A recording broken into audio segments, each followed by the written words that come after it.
Hey guys, so recently I received a couple requests to do a foam rolling tutorial. And so that's what I'm going to be sharing with you today. I love foam rolling. I foam roll before every workout, not only to help get my muscles ready for the workout, it helps loosen them up a little bit, but it also helps me mentally prepare for my workout. So I foam roll before every workout. I'll spend about 5 minutes, maybe up to 10 minutes, depending on how my body feels. But it works wonders for me, and occasionally I will also foam roll after a workout or on my rest days, because foam rolling can also help aid in your recovery. So you can also foam roll really any day of the week at any time to help you out and get amazing benefits.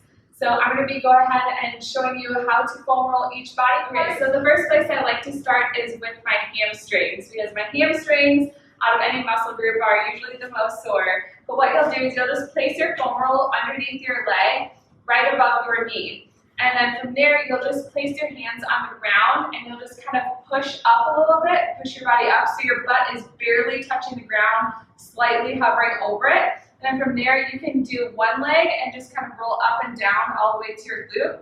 If you've got a longer foam roll, you can also hit both legs at the same time.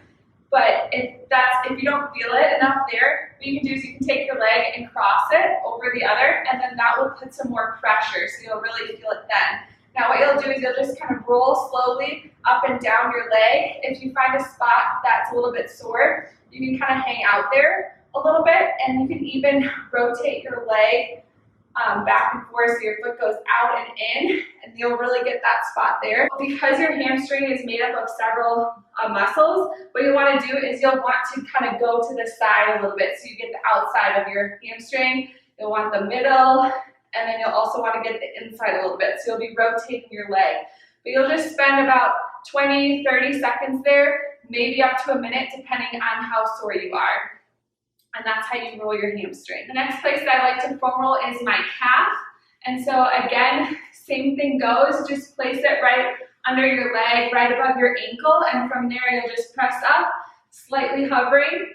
You can cross your leg to, again, put more pressure, and then spend some time on the inside of your calf, spend some time in the middle, and then spend some time on the outside of your calf. And again, you can kind of rotate over a spot just like this. You can kind of flex your toe back and forth, up and down, and that's how you can really get into your calf muscles and roll them out.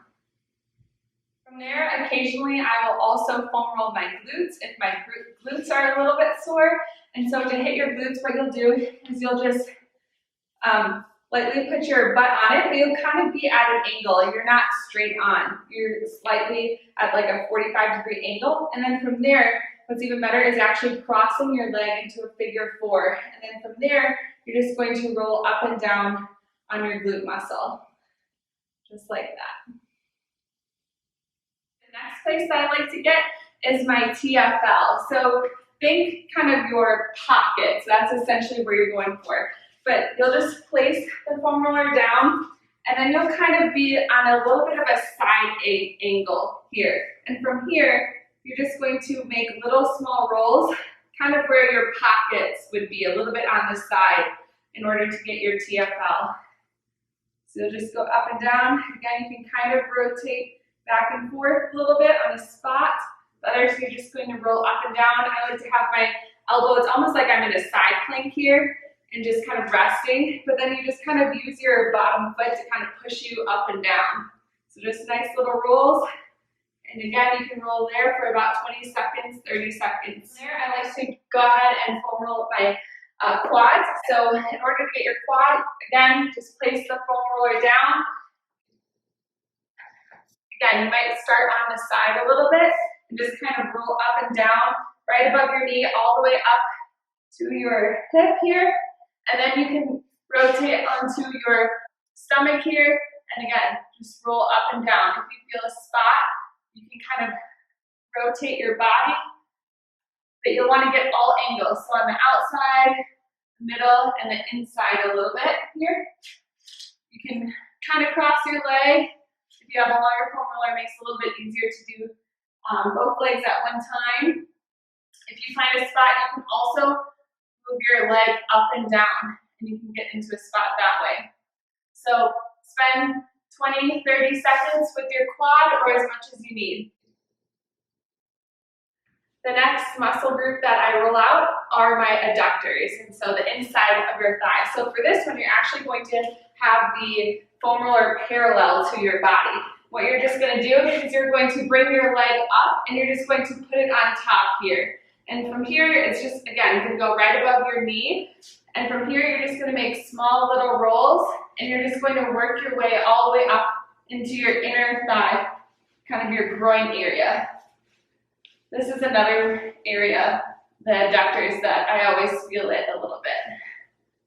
So yeah, you can spend some time here. Again, if you find a spot, you can also kind of kick your leg up and down, and that also gets in there really well.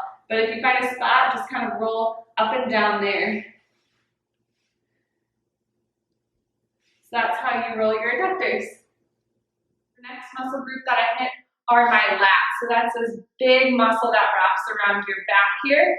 Now for your lats though, what I do is I stick to my upper lats. I don't go far down because then you start to hit your lower ribs and that can be kind of uncomfortable or even potentially dangerous. And so what I do is I put my foam roller down, it's perpendicular to me. I stretch out my arm, I'm on my side here, and then I just, again, I kind of use my feet, pressure that into the ground to kind of move my body up and down. And again, I'm just hitting kind of like into my upper armpit and then going down slightly onto my rib cage. And so I'll be kind of directly on it, but then I'll also kind of angle back slightly to get a little bit behind me. So I'll just keep my arm up and just kind of make some little rolls here. You can also rotate your body up, back and forth, just like this. And that also helps to get in there.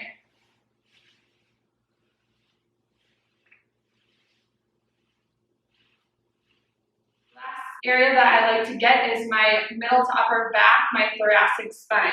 So for that, what you'll want to do is you'll have your feet flat on the ground. You'll put the foam roller kind of in the middle of your back here. You'll lean back on it, and then from here, you'll do a hip drive here, so you'll drive your heels through the ground. And then from here, what you want to do is you want to bring your elbows together. That makes your scaps come apart, which allows you to get into that area. But from here, you'll just kind of use your feet to push up and down. So you just roll, and my hair is getting stuck. I always hold my hair to the side, because otherwise I foam roll my hair. All right, so you just go up and down a little bit, all the way up to your traps, and then down to the middle of your back.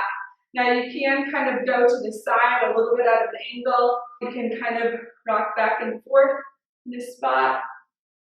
But otherwise I just spend about 20 seconds foam rolling my back. That's really it. It's really simple to foam roll, but I know that if you've never foam rolled before, if this is your first time, if you're a beginner, it can be really awkward and it can also be a little bit uncomfortable. Foam rolling, you know, it feels good, but sometimes it also hurts. It's like that hurt good feeling.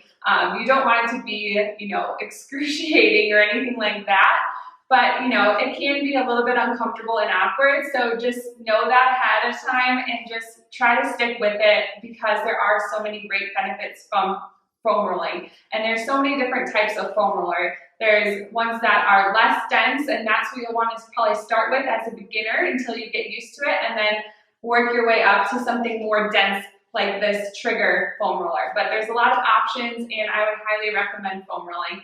I hope this tutorial helped you and let me know if you have any questions. I'm here for you.